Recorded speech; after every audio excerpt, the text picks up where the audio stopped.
Welcome to Wrong Time Watch. My name is Kevin, and today we're looking at the Earl, which is offered by E. Stolman Watch Company. The MSRP for this watch is $2,000, and this is limited to 50 pieces. There's also 5 other watches in the Earl collection with different colored dials. This is the white mother of pearl. We have a black mother of pearl, a gray dial, a brown dial, a black dial, and a starburst dial. The starburst is $2,100, and there's 50 of each watch in their limited numbered editions. I'll leave a link in the description below to the company and to the watches here that they are offering. And a unique thing about these watches is that the case is made of sterling silver, which is 0.925%. And they are rhodium plated as well. And then the case back is stainless steel. That's for preventing allergies. A lot of people have allergies to silver, so the silver won't be on your wrist. The stainless steel case back will be on your wrist. So let me zoom in here and you can see where that separation is at. We can also take a look at the beautiful movement on this watch. And speaking of the movement is the MWW7081A, which is fully assembled and tested in Maryland. It is based on the ETA 2824, but they assemble everything in-house.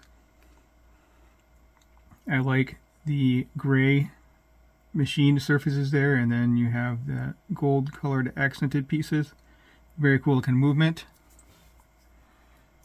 So the specs should be similar to the 2824. So I'd imagine 38 power reserve and about the same accuracy. So you can see on the case back here it says built in USA. I lost the focus here.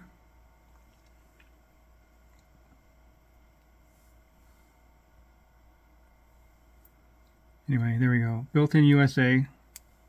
And then it'll say stainless steel case.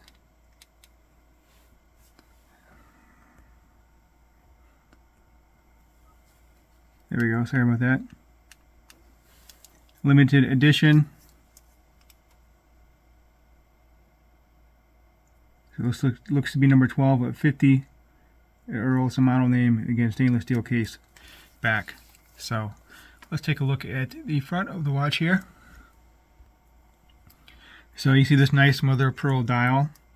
And I haven't figured out if that center portion is mother of pearl or not. It looks like it's not. Hopefully you can see that on the camera here. But I really like these blued indices and the blued hands. Now these are chemically blued indices, they're not heat blued, but if I would not have read that, I would not have known. I would have just assumed that they were heat blued, so they look amazing. The handset and the indices, very nice looking dial on this watch. And you can see we have the day and the date. And then below the 6 o'clock, or below the date there, Hagerstown, Maryland, that's where the company is based. And then you can see on the chapter ring, Stolman engraved around the chapter ring. So I think it's a very cool looking watch. And I really like how it looks. Of the 6, I think I would pick this white mother of pearl, but I haven't seen the others in person. So take a look at the pictures on the website. A very cool looking set of watches here. And then the minute track is different colors going around here. And I'm not sure what that symbolizes, but it's pretty neat. Looks kind of like rainbow colors, I guess. You have light blue down here, then that's pink, and then yellow or orange. So very cool looking watch. Nice splash of color. I like this center ring here as well. So I think it's very well done. Let me know what you think of the watch. And the rhodium plated sterling silver. It's kind of interesting. I think that's done to prevent the silver from tarnishing. I'm not sure if the color would still be the same or not. I really don't have much experience with silver. I can't even remember if I've seen, I don't think I've even seen the Tudor Black Bay 58 in silver. I don't think I've seen that in person yet either, but it'd be nice to check out.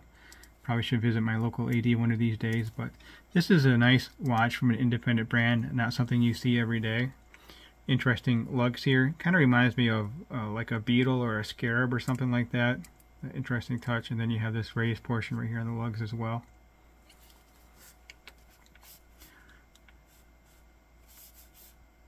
So we have a push-pull onion crown, and that is, I guess I would call it a sign crown. It's covered, or it's inlaid here with resin.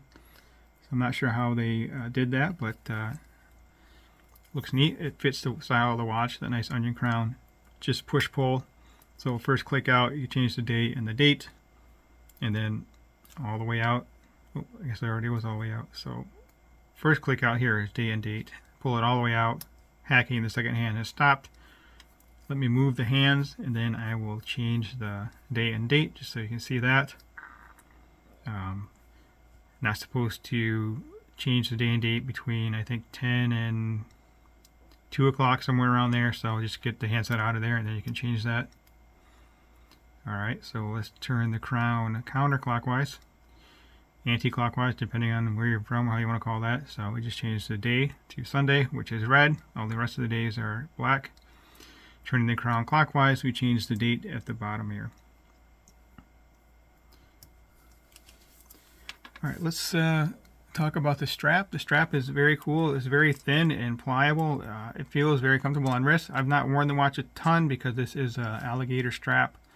And it is a black cherry alligator strap, and it's backed with leather, which is hypoallergenic, so perhaps folks are allergic to alligator straps. I don't know.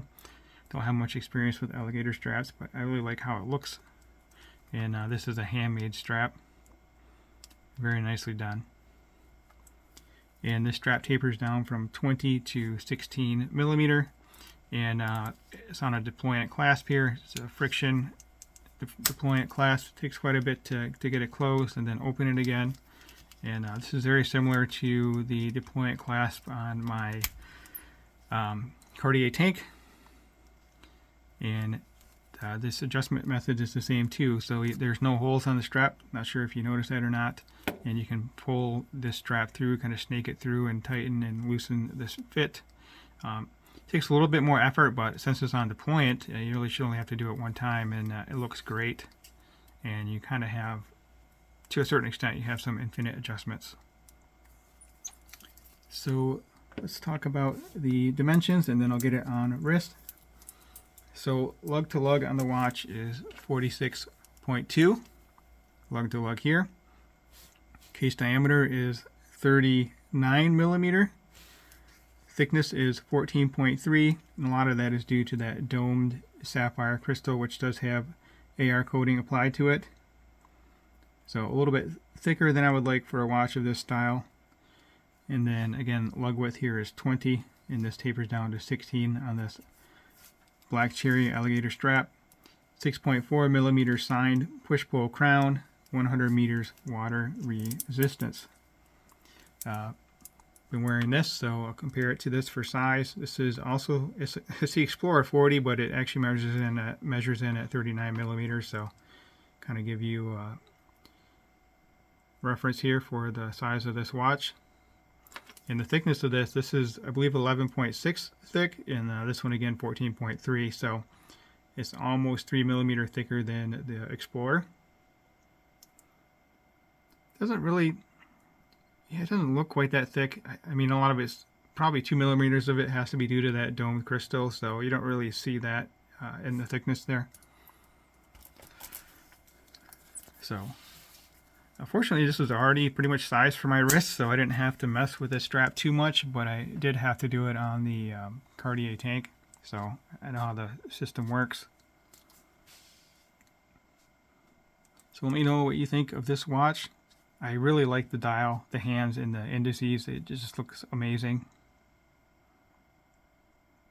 If it was thinner, you know, I'd consider adding it to my collection. But the styling isn't quite, I like the way it looks, but it's just not the style of watch that I'm looking for in my collection, but it looks very nice. Oh, there's some interesting, I'll zoom in, but there's some interesting coloring going on between these lugs. It might be some tarnishing or something. I don't know. It looks almost like a rainbow pattern color there. So nice deployment clasps here, and that's signed as well. Right there, Stolman. So yeah, let's see if you can see that. Kind of have a bluish tint here, and then a little bit of a reddish tint over there in between the lugs, just on top of that strap. Maybe that's some tarnishing of the silver. Not a big deal. I mean, it's just what silver does. It looks kind of neat, and I did not notice that before. So you got a little bit going on here too. So that's probably what they're preventing with the rhodium plating on the watch. All right, well, no lume on this watch, so we won't compare the lume to anything. And that will conclude this video. As always, thank you for your time, and thank you for watching.